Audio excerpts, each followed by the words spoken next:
ನಾಳೆ ಸೆಪ್ಟೆಂಬರ್ 25 ಗುರುವಾರ ನವರಾತ್ರಿಯ 4ನೇ ದಿನ. ದುರ್ಗಾ ಮಾತೆಯನ್ನು ಯಾವ ಅವತಾರದಲ್ಲಿ ಪೂಜಿಸಬೇಕು? ಈ ದಿನದ ಕತೆ, ನೈವೇದ್ಯ, ಪುಷ್ಪ, ಮಂತ್ರ, ಬಣ್ಣ ಯಾವುದು? ಯಾವ ಒಂದು ವಸ್ತು ಈ ದಿನ ಸ್ಪರ್ಶ ಮಾಡಿದರೆ ನಿಮ್ಮ ಬದುಕೆ ಬದಲಾಗುತ್ತದೆ ಎಂದು ಈ ವಿಡಿಯೋದಲ್ಲಿ ತಿಳಿಯೋಣ.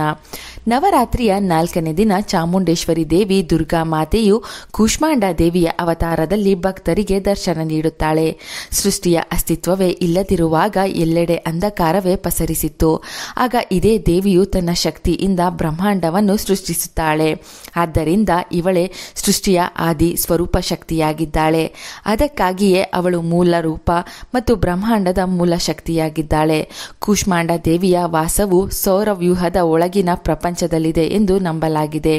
ಕೂಷ್ಮಾಂಡ ದೇವಿಯನ್ನು ಆದಿಶಕ್ತಿ ಎಂದು ಕರೆಯಲಾಗುವುದು. ಯಾಕೆಂದರೆ ಭೂಮಿಯ ಸೃಷ್ಟಿಕರ್ತೆಯೇ ಆಕೆ ಎನ್ನಲಾಗುತ್ತದೆ. ಆಕೆ ಸೂರ್ಯ ದೇವರ ವಾಸಸ್ಥಾನದಲ್ಲಿ ವಾಸಿಸುವ ಕಾರಣದಿಂದಾಗಿ ಭೂಮಿ ಮೇಲಿರುವ ಎಲ್ಲ ಅಂಧಕಾರವನ್ನು ನಿವಾರಣೆ ಮಾಡುವಳು. ಕೂಷ್ಮಾಂಡ ದೇವಿಯು ಮೊದಲು ಮೊಟ್ಟೆಯನ್ನು ಸೃಷ್ಟಿಸಿ ಅದರಿಂದ ಸಂಪೂರ್ಣ ಜೀವಸಂಕುಲಗಳಿಗೆ ಜೀವ ನೀಡಿದರು ಎನ್ನುವ ಪ್ರತೀತಿ ಇದೆ.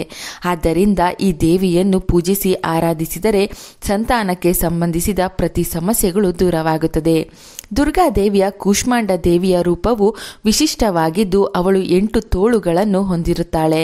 ಈ ಕಾರಣಕ್ಕಾಗಿ ಅವಳಿಗೆ ಪೂಜೆ ಮಾಡುವುದು ವಿಶೇಷವಾಗಿ ಫಲಪ್ರದವೆಂದು ಪರಿಗಣಿಸಲಾಗುತ್ತದೆ. ಈ ದೇವಿಯನ್ನು ನವರಾತ್ರಿಯ 4ನೇ ದಿನ ಭಕ್ತಿಯಿಂದ ಪೂಜಿಸಿದರೆ ಸೂರ್ಯನ ಬಲ ಹೆಚ್ಚುತ್ತದೆ. ಗಂಡ ಹೆಂಡತಿ ನಡುವಿನ ಮನಸ್ತಾಪ ದೂರವಾಗಿ ದೇವಿ ಅನುಗ್ರಹದಿಂದ ಸಂಸಾರದಲ್ಲಿ ಸುಖ ಸಂತೋಷ ನೆಲೆಸುತ್ತದೆ. ಸೂರ್ಯಗ್ರಹವನ್ನು ಕೂಷ್ಮಾಂಡ ದೇವಿಯು ನಿಯಂತ್ರಿಸುತ್ತಾಳೆ.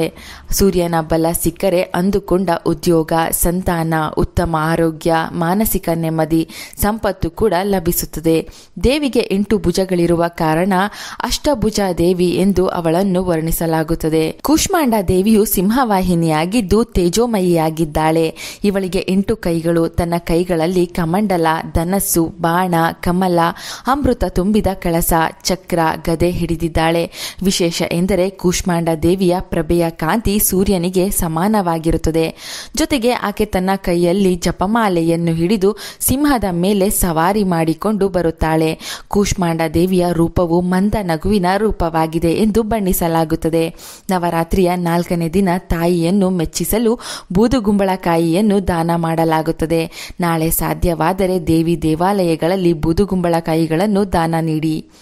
ಕೂಷ್ಮಾಂಡ ದೇವಿಯನ್ನು ಪೂಜಿಸುವುದರಿಂದ ಆಕೆಯು ನಿಮಗೆ ಆರೋಗ್ಯ, ಆಯಸ್ಸು ನೀಡುತ್ತಾಳೆ ಎನ್ನುವ ನಂಬಿಕೆ ಇದೆ. ತಾಯಿಯ ಈ ರೂಪವನ್ನು ಪೂಜಿಸುವುದರಿಂದ ಎಲ್ಲ ರೋಗಗಳು ನಿವಾರಣೆಯಾಗುತ್ತದೆ. ಮನಸ್ಸು ಹಾಗೂ ದೇಹ ಸಂತೋಷವಾಗಿರುತ್ತದೆ. ಕೆಟ್ಟ ದಿನಗಳು ದೂರವಾಗಿ ಒಳ್ಳೆಯ ದಿನಗಳು ಬರುತ್ತದೆ. ನಾಳೆ ಕೂಷ್ಮಾಂಡ ದೇವಿ ಪೂಜೆ ಮಾಡಲು ಶುಭ ಸಮಯ ಬ್ರಾಹ್ಮಿ ಮುಹೂರ್ತದಲ್ಲಿ 4:33 5 ಗಂಟೆ 21. ಈ ಸಮಯ ಬಿಟ್ಟರೆ ಅಭಿಜಿತ್ ಮುಹೂರ್ತ ಅಂದರೆ ಬೆಳಿಗ್ಗೆ 11:47 12:35 ತನಕ.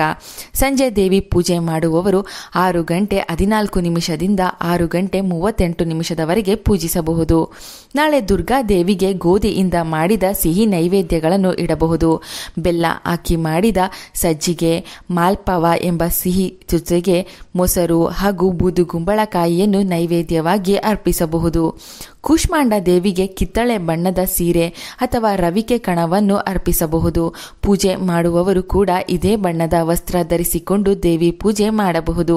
ದೇವಿಗೆ ಕೆಂಪು, ಕಿತ್ತಳೆ, ಬಿಳಿ ಬಣ್ಣದ ಪುಷ್ಪಗಳನ್ನು ಅಲಂಕಾರಕ್ಕೆ ಬಳಸಬಹುದು. ಓಂ ದೇವಿ ಕೂಷ್ಮಾಂಡ ದೇವಿಯ ನಮಃ ಎಂದು ಈ ದಿನ 108 ಬಾರಿ ಹೇಳುತ್ತಾ ದುರ್ಗೆಯ ಪೂಜೆ ಮಾಡಿದರೆ, ದೇವಾಲಯದಲ್ಲಿ ಕುಳಿತು ಜಪಿಸಿದರೆ ಕೂಷ್ಮಾಂಡ ದೇವಿಯ ಅನುಗ್ರಹ ಪ್ರಾಪ್ತಿಯಾಗುತ್ತದೆ. ಈ ದಿನ ನಿಮ್ಮ ಕೈನಿಂದ ಬೂದುಗುಂಬಳಕಾಯಿ ದಾನವಾಗಿ ನೀಡಿದರೆ ಸಕಲ ಪಾಪಗಳು ಕಳೆದು ಈ ಬ್ರಹ್ಮಾಂಡದ ಶಕ್ತಿ ನಿಮಗೆ ಸಿಕ್ಕಿ ಜೀವನದಲ್ಲಿ ಭರವಸೆ, ದೇವಿ ಮೇಲಿನ ಭಕ್ತಿಯು ಹೆಚ್ಚುತ್ತದೆ. ನವರಾತ್ರಿಯ 4ನೇ ದಿನದ ಮಾಹಿತಿ ಇಷ್ಟವಾದರೆ ತಪ್ಪದೆ ವಿಡಿಯೋಗೆ ಒಂದು ಲೈಕ್ ಮಾಡಿ, ಎಲ್ಲರಿಗೂ ಶೇರ್ ಮಾಡಿ. ನಮ್ಮ ಚಂದನ ಲೋಕ ಯೂಟ್ಯೂಬ್ ಹಾಗೂ ಫೇಸ್ಬುಕ್ ಪೇಜನ್ನು ಫಾಲೋ ಮಾಡಿ. Thank you.